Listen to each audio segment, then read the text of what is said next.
السلام علیکم ورحمۃ اللہ وبرکاتہ۔ معزز ناظرین و سامعین، امید ہے آپ خیریت اور عافیت کے ساتھ ہوں گے۔ آج کی ویڈیو آپ کے لیے اسپیشل ہے۔ آپ اگر ہمارے چینل پر نئے ہیں تو ہمارے چینل کو سبسکرائب کر لیں اور اس گفتگو کو آخر تک سنیں۔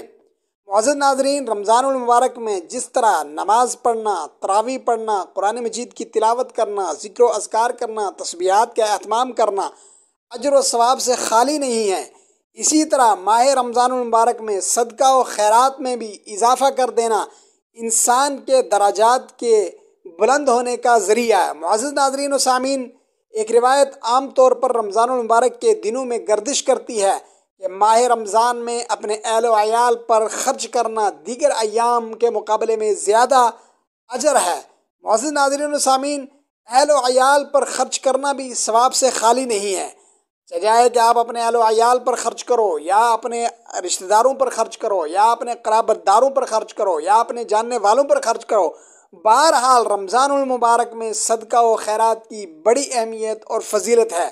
رسول اکرم صلی اللہ علیہ وسلم کے معمولات اور حضرات سلف کے عمل سے یہ بات ہمیں ملتی ہے کہ رمضان المبارک کے مہینے کے اندر صدقہ و خیرات کے اندر اضافہ ہو جایا کرتا تھا، اس لیے کہ یہ مہینہ غمخواری کا مہینہ ہے۔ ہم اس مہینے کے اندر جہاں ایک عمل، چاہے نفل سے اس کا تعلق ہو، ذکر سے اس کا تعلق ہو، نماز سے اس کا تعلق ہو، اس کا اللہ رب العالمین 70 گنا ثواب بڑھا دیتا ہے، یعنی 70 درجات وہ بڑھ جاتا ہے۔ اسی طریقے سے میرے بھائیوں، اگر رمضان المبارک کے اندر ہم 1 روپیہ اللہ کے راستے میں خرچ کریں گے، اللہ رب العالمین اس کا، چاہے اس کا تعلق نفلی صدقات سے ہو، چاہے واجبی صدقات سے ہو، چاہے وہ زکوٰۃ واجبہ ہو، اللہ رب العالمین 70 گنا بڑھا کر ہمیں اجر عطا فرمائے گا۔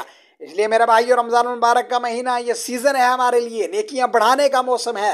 اس کے اندر چاہے عبادات ہو، چاہے تلاوت ہو، چاہے ذکر و اذکار ہو، چاہے صدقہ و خیرات ہو، ہم نے بڑھ چڑھ کر اس ماہ رمضان المبارک کے اندر اس کے اندر حصہ لینا ہے اور نیکیاں کمانا ہے۔ السلام علیکم ورحمۃ اللہ وبرکاتہ۔